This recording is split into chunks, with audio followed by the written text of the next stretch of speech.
Hello అండి. Welcome back to my channel. నేను కృష్ణవేణి. ఈరోజు ఇంకో రెసిపీ తోటి మీ ముందుకొచ్చాను. ఈరోజు రెసిపీ వచ్చేసి స్వీట్ సేమియా. ఇది చేసుకోవడం మనం రెగ్యులర్‌గా ఇంట్లో చేసుకునే స్వీట్ సేమియానే. దానికి పెద్ద డిఫరెన్స్ ఏమీ లేదు అనని మీరు అనుకుంటారు. కాకపోతే ఒకసారి నా స్టైల్‌లో ట్రై చేసి చూడండి. ఇది అంటే కొంచెం పాయసం లెక్క చేస్తా ఉన్నాను. మరీ లిక్విడ్‌గా గాకుండా, అంటే కొంతమంది పాలు ఎక్కువ పోసి చేస్తారు. కొంతమంది పాలు తక్కువ పోస్తారు. అంటే కొంచెం నార్మల్‌గా అందరి ఇండ్లలో ఒక్కొక్క రకంగా చేసుకుంటారు.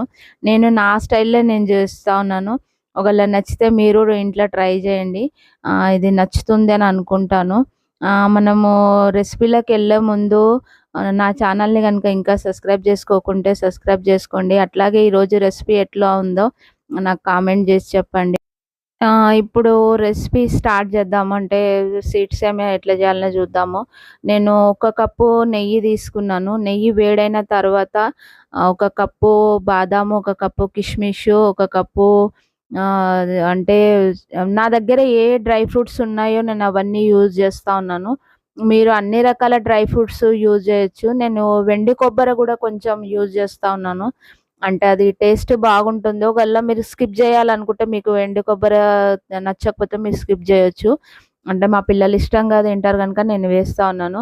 నేను సేమియా 1:30 కప్పు తీసుకున్నాను. 1:30 కప్పు సేమియా అది డ్రై రోస్ట్ చేసింది తీసుకున్నాను. ఒకవేళ మీరు నార్మల్ సేమియా తీసుకుంటే మాత్రం అది బ్రౌన్ కలర్ వచ్చే వరకు నెయ్యిలో వేయించుకోండి. అందుకే నేను నెయ్యి తక్కువ తీసుకున్నాను. మళ్ళీ తర్వాత గార్నిష్ కోసం నేను ఇంకో కొంచెం నెయ్యి యూజ్ చేస్తాను. ఇప్పుడు సేమియా అంతా వేగిపోయింది. అంటే నేను కొన్ని డ్రై ఫ్రూట్స్ గూడా అట్లనే సేమియాతోటి వేయించిన గనుక ఇక అవి గూడా వేగినయి. ఇగ ఇప్పుడు ఇందులోకి నేను ఒక లీటరు పాలు తీసుకుంటా ఉన్నాను. అంటే నేను ముందే ఇండ్ల నీళ్లు కలపలేదు పాలల్ల. నేను తర్వాత నీళ్లు కలుపుదామనేసి.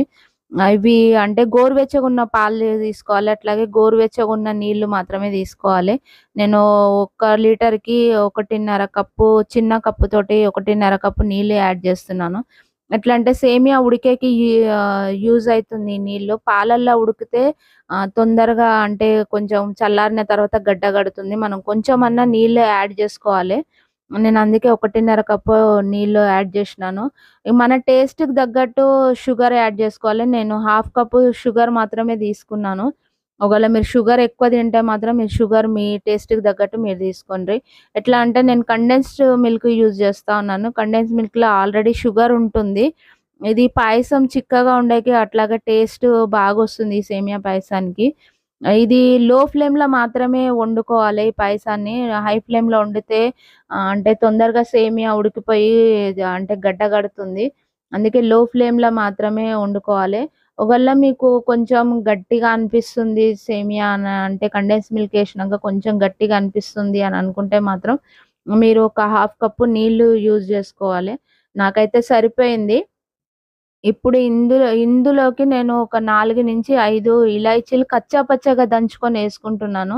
ఒకవేళ మీరు పౌడర్ జేసి యేసుకోవాలనుకుంటే యేసుకోవచ్చు. ఎందుకంటే నాకు ఆ టేస్ట్ నా సేమియా తింటున్నప్పుడు అంటే ఇలాచీ పలుకులుంటాయి గదా! అవి బావుంటాయి. మనకి టేస్ట్ బాగొస్తుంది. నేను అందుకే పౌడర్ లెక్క జేయలేదు. కొంచెం కచ్చా పచ్చాగానే దంచుకున్నాను. ఇప్పుడు అంతా సేమియా అంతా ఉడికిపోయింది. నేను స్టవ్ ఆఫ్ జేసినాను. ఆఫ్ జేసిన తర్వాత మాత్రమే నేను డ్రై ఫ్రూట్స్ ముందే వేయించి పెట్టుకున్న డ్రై ఫ్రూట్స్ ఏస్తా ఉన్నాను. ఎట్లా అంటే ముందే మనము డ్రై ఫ్రూట్స్ పాలతో పాటు ఏసినామంటే అవి మెత్తగా అయిపోయి, అంటే ఆ క్రంచీనెస్ రాదు. ఇవి సేమియా అంటే మనము స్టవ్ ఆఫ్ జేసినంక ఏస్తే మనం సేమియా తింటున్నప్పుడు, ఆ స్వీట్ సేమియా తింటున్నప్పుడు ఆ క్రంచీనెస్ ఒస్తది. ఇప్పుడు ఇందులోకి ఇంకొక 4, 5 టేబుల్ స్పూన్‌ల నెయ్యి యూజ్ చేస్తున్నాను. అది మీది, అంటే పైనుంచి గార్నిష్ కోసం మాత్రమే. ఒకవేళ మీరు నెయ్యి తక్కువ తీసుకోవాలి అని అనుకుంటే మాత్రం నెయ్యి తక్కువ తీసుకోండి. ఎందుకంటే పిల్లలకి ఇష్టంగా తింటారు గనుక నేను పిల్లల కోసం చేస్తా ఉన్నాను. ఒకవేళ పెద్దవాళ్ళ కోసం చేస్తే మాత్రం మీరు నెయ్యి క్వాంటిటీని తక్కువ చేసుకోండి. ఓకే ఫ్రెండ్స్, ఇగ ఇప్పుడు సేమియా పాయసం రెడీ అయిపోయింది. ఐ హోప్ మీకు ఈ రెసిపీ నచ్చిందని అనుకుంటాను. ఒకవేళ మీకు ఈ రెసిపీ నచ్చితే ఒక కామెంట్ చేయండి.